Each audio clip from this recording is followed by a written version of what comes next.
زندگی کیا ہے، زندگی کا مقصد کیا ہے اور انسان کی تخلیق کا مقصد کیا ہے، یہ سوالات اکثر و بیشتر ہم کرتے رہتے ہیں۔ تو کافی دن کے بعد آج فرصت ملی تو میں نے کہا ایک ویڈیو ریکارڈ کی جائے، اور جو میں نے ان 35 سالوں میں چیزوں کو دیکھا ہے، غور کیا ہے، اس کے بارے میں اپنے تجربات شیئر کیے جائیں، کیونکہ موٹیویشنز جو ہوتی ہیں، جو باتیں کی جاتی ہیں، وہ کسی حد تک میں سمجھتا ہوں کہ شاید افیکٹو نہیں ہوتی اگر ان کے اندر زندگی کے تجربات شامل نہ ہوں۔ تو اکثر دوست کہتے ہیں یار زندگی کیا ہے؟ تو ایک تو سوال یہ کہ زندگی ہے کیا، دوسرا یہ ہے کہ ہماری زندگی کیا ہے۔ تو ہماری زندگی کے حوالے سے ہم اکثر کیا کرتے ہیں، زمانے کو گالی دے یار وقت خراب چل رہا ہے، زمانہ خراب ہے، لوگ خراب ہیں، یہ سوالات آتے ہیں۔ اور ویسے زندگی کی حقیقت کیا ہے، یہ ایک الگ فلسفہ ہے۔ تو زندگی کی حقیقت کیا ہے کہ اللہ تعالیٰ نے انسان کو پیدا کیا ہے تاکہ اس کی آزمائش، اس کا امتحان ہو،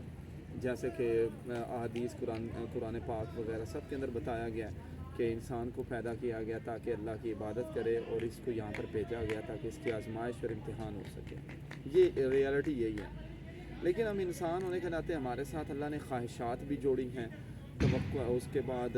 اپنی ضروریات بھی جوڑی ہیں۔ تو ان کو لے کے جب ہم چلتے ہیں تو پھر جو اصل انسان کی تخلیق کا یا پیدا کرنے کا مقصد ہے اس سے ہم ہٹ جاتے ہیں۔ تو وہاں پر بھی اللہ تعالیٰ نے 2-3 چیزیں بتائی ہیں، جیسے کہ ایک کیا کہ رزق جو ہے وہ اللہ نے اپنے ذمہ لیا، تو وہاں پر ہم انسان ہونے کے ناطے ہم رزق جو ہے وہ اپنے کھاتے میں ڈال لیتے ہیں اور سمجھتے ہیں کہ ہم نے خود ہی سب کچھ کرنا ہے۔ تو وہاں پر ہماری وہ چیزیں جو الجھ جاتی ہیں۔ اور اکثر و بیشتر جو ہمارے آج کل مسائل ہیں ان میں سب سے بڑا مسئلہ پتہ ہے کیا ہے، جہاں پہ ہم سر پکڑ کے بیٹھ جاتے ہیں کہ یار زندگی کیا ہے، اس کا پرابلم جو ہے، اور میں خود اس کا شکار رہا ہوں، مجھے لگتا ہے کہ 1.5-2 سال پہلے مجھے اس کا جو حل ملا ہوتا ہے کیا کہ ہم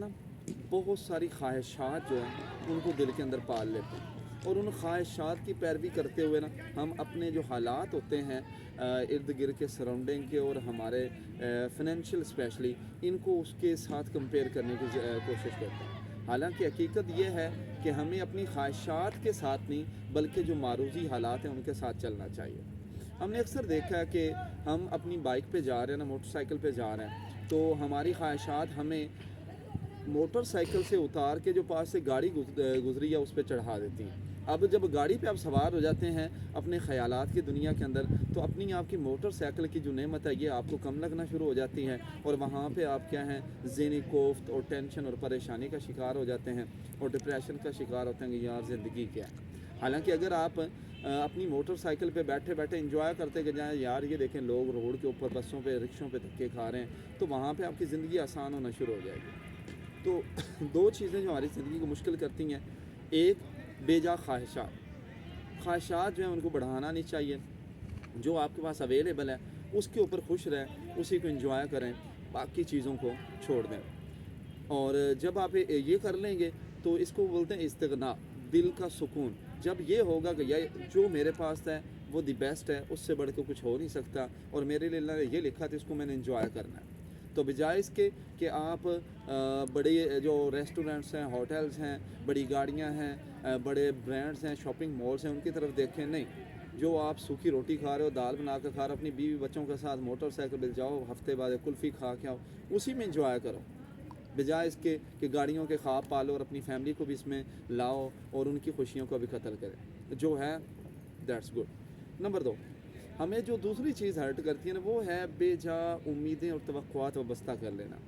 لوگوں سے، انسانوں سے امیدیں جب ہم وابستہ کرتے ہیں کہ یار میرے لیے وہ یہ کرے گا، وہ یہ کرے گا، تو تب جا کے ہم الجھن کا شکار ہوتے ہیں۔ کبھی بھی کسی سے توقع جو ہے بے جا اور امید نہ رکھیں، نہ تو خواہشات کی پیروی کریں، نہ امیدوں کے پیچھے دوڑیں۔ امید نہیں، اپنی وہ ایفرٹ کرتے جائیں۔ اگر کوئی آپ کے ساتھ آپ کی توقع کے مطابق برتاؤ کرتا ہے تو اللہ کی بلیسنگز ہیں، اگر نہیں کرتا تو اس کو اللہ کی طرف سے آزمائش سمجھیں، لیکن اس پہ پشیمان اور افسردہ نہیں ہونا، کیونکہ افسردگی جو ہے وہ اس کا حل نہیں ہے۔ لوگوں سے توقعات کبھی نہ باندھیں، اللہ سے توقعات ضرور باندھیں، کیونکہ لوگ جو ہیں وہ ہماری طرح کے انسان ہیں۔ اور ایک چیز میں یہاں پہ کہنا چاہوں گا کہ ہماری زندگی کے اندر اکثر و بیشتر کہتے ہیں کہ یار میرے ساتھ فلاں نے یہ کر دیا، فلاں نے وہ کر دیا، تو اس کو جب ہم دیکھتے ہیں تو بہت ساری جگہوں پہ جو ہماری زندگی کے ولن ہوتے ہیں وہ اوروں کی زندگی کے اندر یا اپنی زندگی کے اندر وہ ہیروز ہوتے ہیں۔ کیونکہ ایز ایگزامپل ہم میچ کھیل رہے ہیں تو میچ کے اندر جیسے آج کل ورلڈ کپ سیزن چل رہا ہے تو میچ کے اندر جو ٹیم جیت رہی ہے ہماری نظر میں وہ ولن ہے، لیکن اپنی قوم کی نظر میں اور اپنی نظر میں وہ لوگ کیا ہیں، ہیروز ہیں۔ تو جو بندہ بھی جہاں پہ جو کر رہا ہوتا ہے نا وہ اپنی دنیا کے اکارڈنگ وہ ہیرو کریکٹر جو ہے پلے کر رہا ہوتا ہے اور ہیرو کا کردار ادا کر رہا ہوتا ہے۔ تو ہم کیا کہتے ہیں کہ ہمیشہ ہم ہی ہیرو کے روپ میں ہیں، نہیں، ایسا ممکن نہیں ہے۔ دنیا یہاں پر اپس اینڈ ڈاؤنز فلاز آتے رہتے ہیں، تو سب جو ہیں اپنی جگہ پہ اپنی اپنی کوشش کر رہے ہیں، لیکن ہم ہرٹ جو ہوتے ہیں وہ وہاں پہ ہوتے ہیں جہاں ہم لوگوں سے بے جا توقعات رکھنا شروع کر دیتے ہیں۔ تو آج میں یہی جو میں نے زندگی میں دیکھا ہے کہ اکثر لوگوں سے سنا جاتا ہے تو وہ کہتے ہیں یار میری اس نے مخالفت کی۔ اصل میں وہ مخالفت نہیں ہوتی، ہوتا کیا ہے کہ میں آج میرا ایک دوست ہے، اس سے میں توقع کر رہتا ہوں کہ میرے فلاں موقع پہ یہ کرے گا، مجھے یہ کر دے گا، میرے لیے یہ سہولت پیدا کر دے گا، لیکن ہو سکتا ہے مائٹ پاسبل کہ اس وقت اس کے وہ حالات نہ ہو، وہ کسی پریشانی کے اندر ہو تو وہ ویسا نہ کر پائے۔ تو پھر ہم کہتے ہیں کہ اس نے میری مخالفت کی، اس نے مجھے وقت پہ ڈس لیا، دھوکہ دیا۔ ایسا نہیں ہوتا، ہر بندے کے اپنے اپنے حالات ہیں، اپنی اپنی توقعات ہیں، اپنی دنیا ہے، تو اس کے اکارڈنگ وہ اپنی زندگی کا ہیرو کا کردار ادا کر رہا ہے۔ تو لوگوں سے توقعات نہ رکھیں اور اپنی زندگی کے اندر بے جا خواہشات نہ رکھیں۔ بڑا عرصہ زندگی کے اندر ٹینشنز کا شکار رہ کے اب یہ چیز سیکھی ہے کہ جو اللہ کر رہا ہے نا وہ بیسٹ پلانر ہے اور ماسٹر پلانر ہے، اس کی جو پلاننگ ہے اس کے اوپر انگلی نہ اٹھائیں، بس خوش رہیں، جو اللہ نے دیا اس کے اوپر خوش رہیں، اور رزق کی ذمہ داری اس کی ہے، اس کو بھول جائیں اور اپنی جو ایفرٹ ہے سچے جذبے کے ساتھ وہ کرتے رہیں اور لوگوں سے بے جا توقعات جو ہیں وہ نہ پالیں۔ کٹ۔